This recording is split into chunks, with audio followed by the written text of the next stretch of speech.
Chapter 32, Tender Troubles. Joe, I'm anxious about Beth.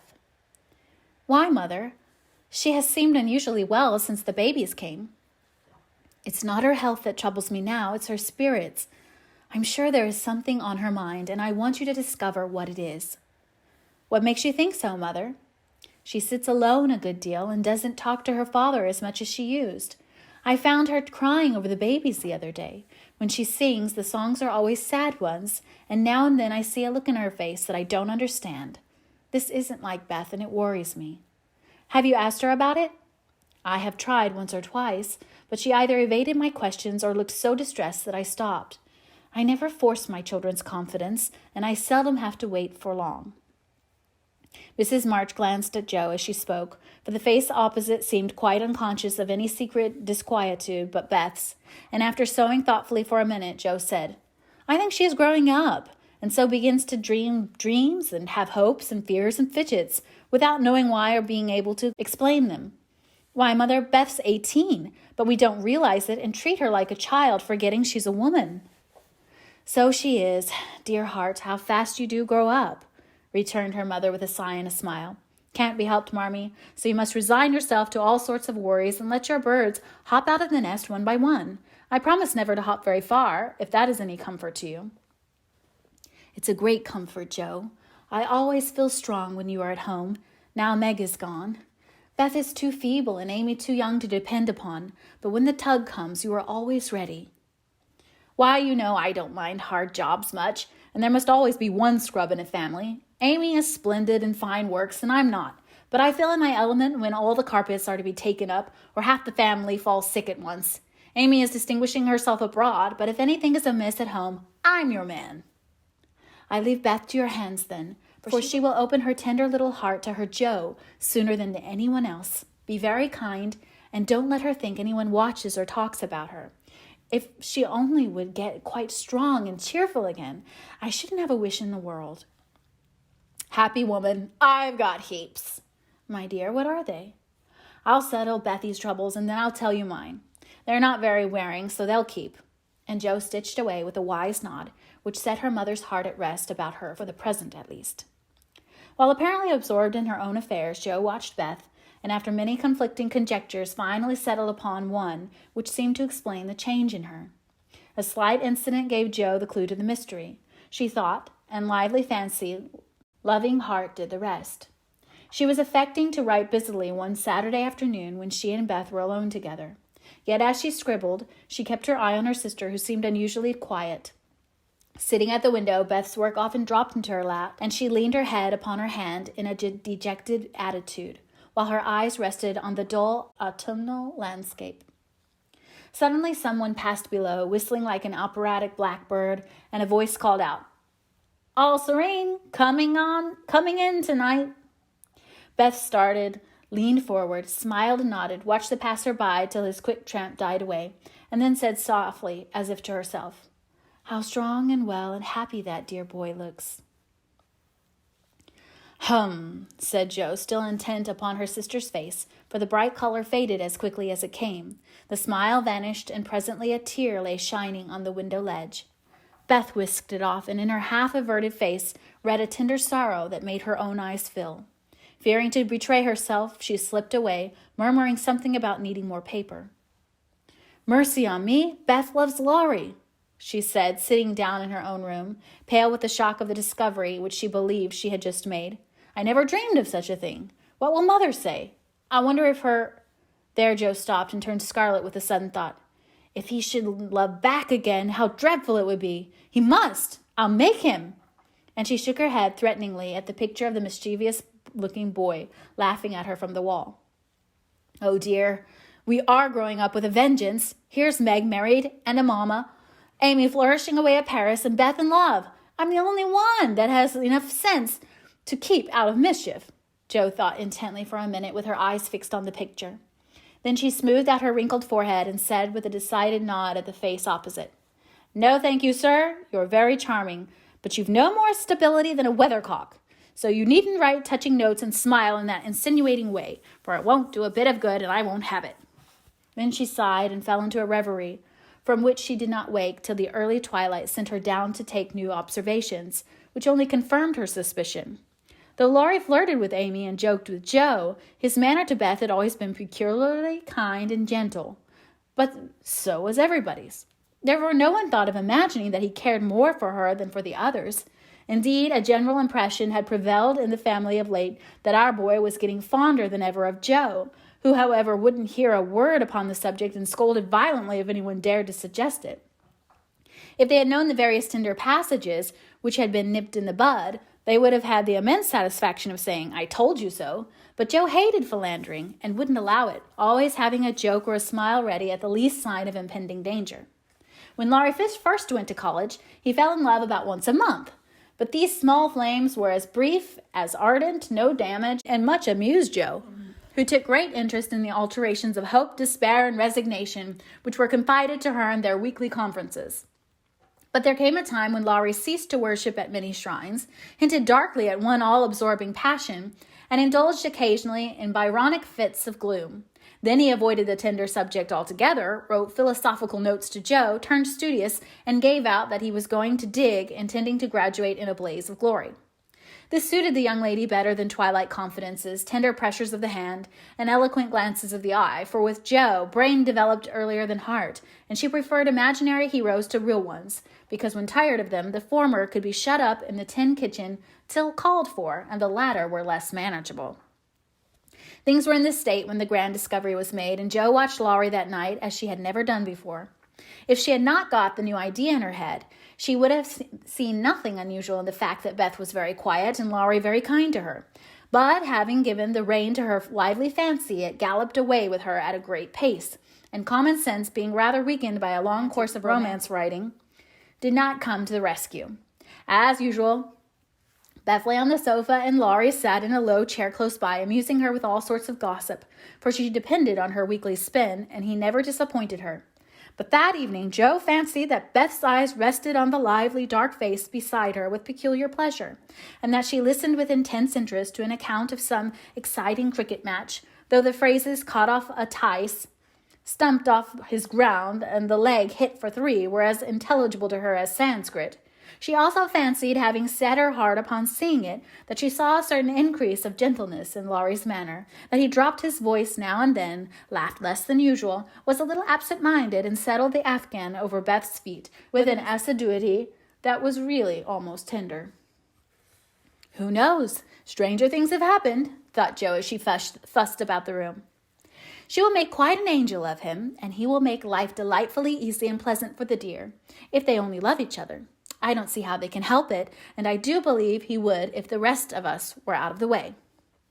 As everyone was out of the way but herself, Joe began to feel that she ought to dispose of herself with all speed. But where should she go? And burning to lay herself upon the shrine of sisterly devotion, she sat down to settle that point. Now the old sofa was a regular patriarch of a sofa, long, broad, well-cushioned, and low, a trifle shabby, as well it might be, for the girls had slept and sprawled on it as babies, fished over the back, rode on the arms, and had menageries under it as children, and rested tired heads, dreamed dreams, and listened to tender talk on it as young women. They all loved it, for it was a family refuge, and one corner had always been Joe's favorite lounging place. Among the many pillows that adorned the vulnerable couch was one hard, round, covered with a prickly horsehair, and furnished with a knobby button at each end.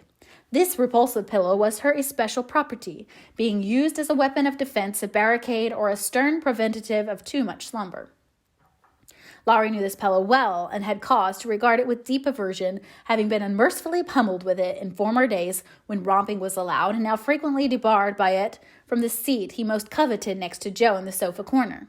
If the sausage, as they call it, stood on end, it was a sign that he might approach and repose, but if it lay flat across the sofa, woe to man, woman, or child who dared disturb it.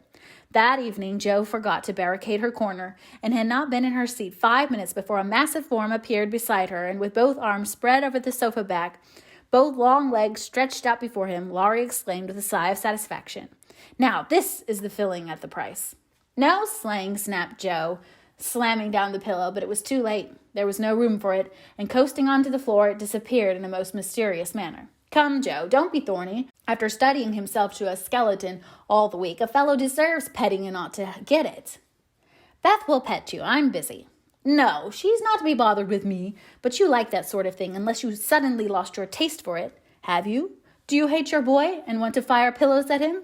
Anything more wheedlesome than that touching appeal was seldom heard, but Jo quenched her boy by turning on him with a stern query. How many bouquets have you sent Miss Randall this week? Not one, upon my word. She's engaged. Now then. I'm glad of it. That's one of your foolish extravagances, sending flowers and things to girls for whom you don't care two pins, continued Jo reprovingly.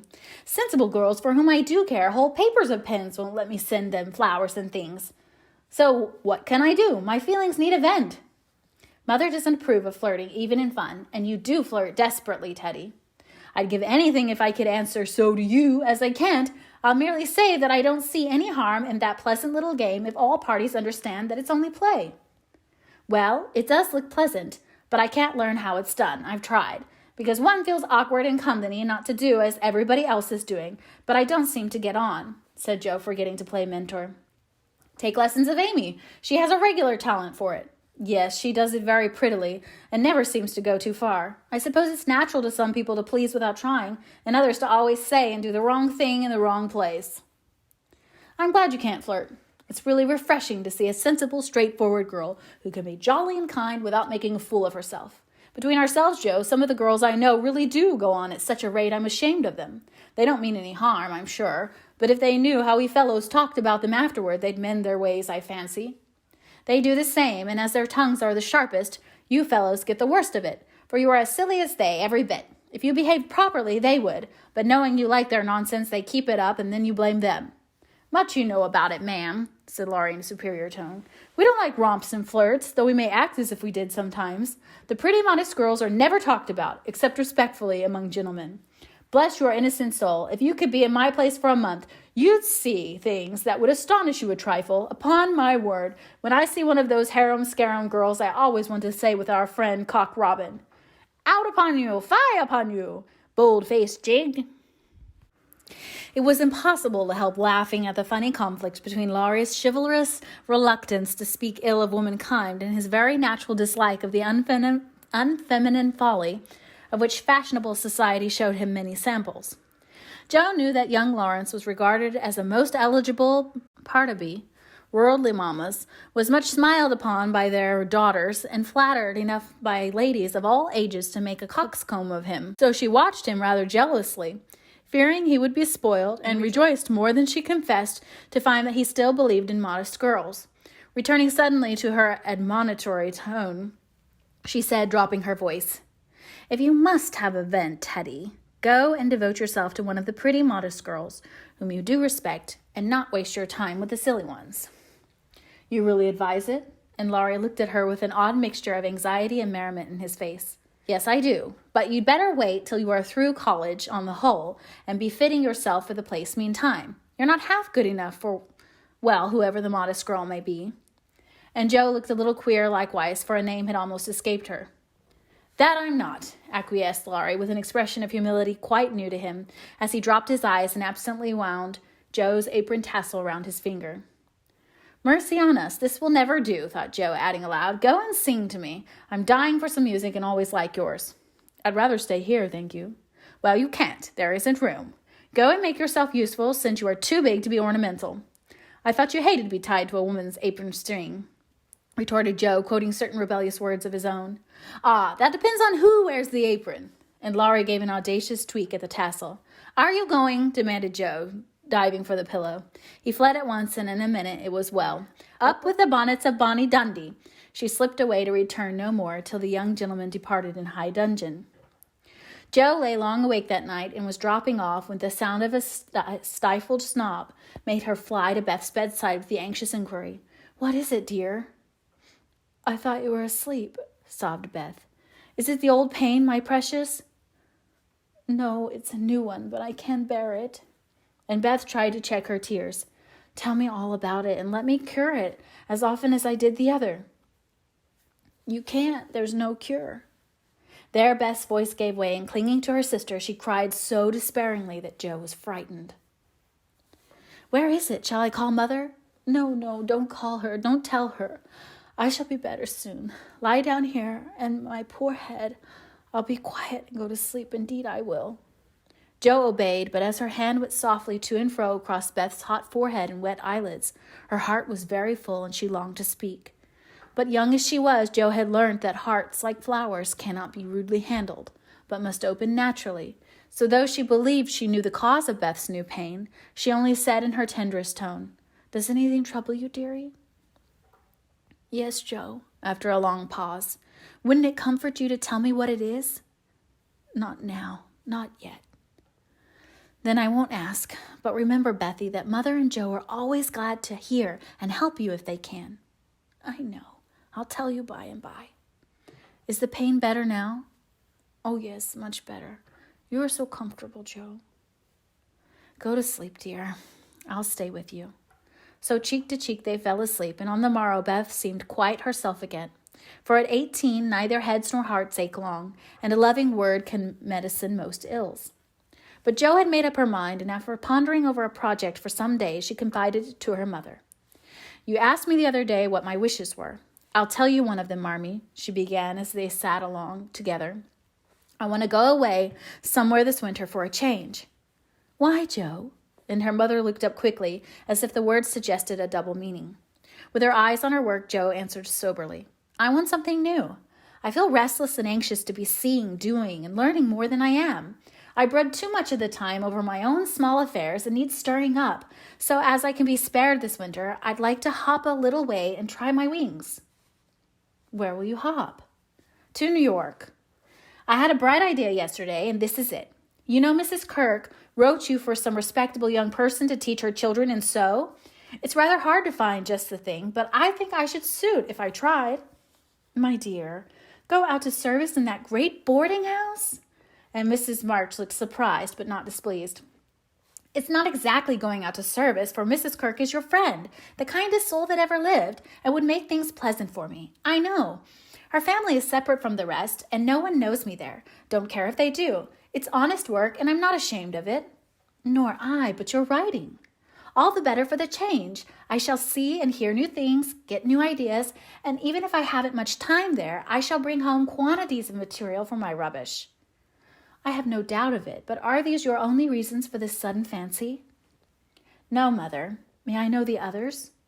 Jo looked up and Jo looked down, then said slowly, with sudden color in her cheeks, "It may be vain and wrong to say it, but I'm afraid Laurie is getting too fond of me." "Then you don't care for him in the way it is evident he begins to care for you?" And Mrs. March looked anxious as she put to the questions. "Mercy, no. I love the dear boy as I always have, and am immensely proud of him. But as for anything more, it's out of the question." "I'm glad of that, Jo." "Why, please?" "Because, dear, I don't think you're suited to one another. As friends, you are very happy, and your frequent quarrels soon blow over, but I fear you would both rebel if you were mated for life.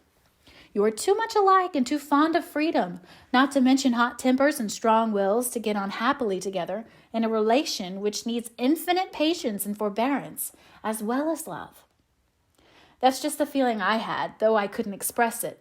I'm glad you think he is only beginning to care for me. It would trouble me sadly to make him unhappy, for I couldn't fall in love with the dear old fellow merely out of gratitude, could I?" "You are sure of his feeling for you?" The color deepened in Jo's cheeks as she answered, with a look of mingled pleasure, pride, and pain, which young girls wear when speaking of first lovers. "I'm afraid it is so, Mother. He hasn't said anything, but he looks a great deal. I think I had better go away before it comes to anything." "I agree with you, and if it can be managed, you shall go." Jo looked relieved, and after a pause said, smiling, "How Mrs. Moffat would wonder at your want of management if she knew, and how she will rejoice that Annie may still hope." "Ah, Jo, mothers may differ in their management, but the hope is the same in all, the desire to see their children happy. Meg is so, and I am content with her success. You I leave to enjoy your liberty till you tire of it, for only then will you find that there is something sweeter. Amy is my chief care now, but her good sense will help her. For Beth I indulge no hopes, except that she may be well. By the way, she seems brighter this last day or two. Have you spoken to her?" "Yes, she owned she had a trouble, and promised to tell me by and by. I said no more, for I think I know it." And Jo told her little story. Mrs. March shook her head and did not take so romantic a view of the case, but looked grave and repeated her opinion that for Laurie's sake, Joe should go away for a time. Let us say nothing about it to him till the plan is settled. Then I'll run away before he can collect his wits and be tragic. Beth must think I'm going to please myself as I am, for I can't talk about Laurie to her. But she can pet and comfort him as I'm gone, and so cure him of this romantic notion.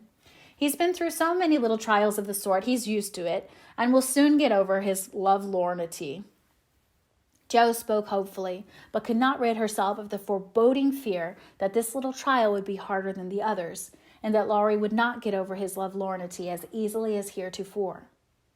The plan was talked over in a family council and agreed upon, for Mrs. Kirk gladly accepted Jo and promised to make a pleasant home for her.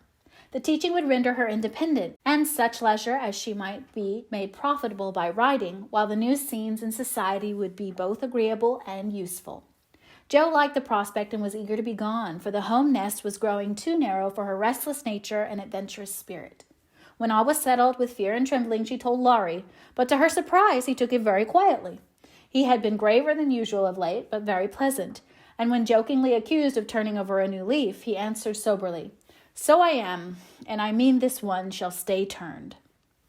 Jo was very much relieved that one of his virtuous fits should come on just then, and made her preparations with a lightened heart, for Beth seemed more cheerful and hoped she was doing the best for all. "One thing I leave in your especial care," she said the night before she left. "You mean your papers?" asked Beth. "No, my boy. Be very good to him, won't you?" "Of course I will, but I can't fill your place, and he'll miss you sadly." "It won't hurt him, so remember, I leave him in your charge to plague, pet, and keep in order." "I'll do my best for your sake," promised Beth, wondering why Jo looked at her so queerly. When Laurie said goodbye, he whispered significantly, "It won't do you a bit of good, Jo. My eye is on you, so mind what you do, or I'll come and bring you home."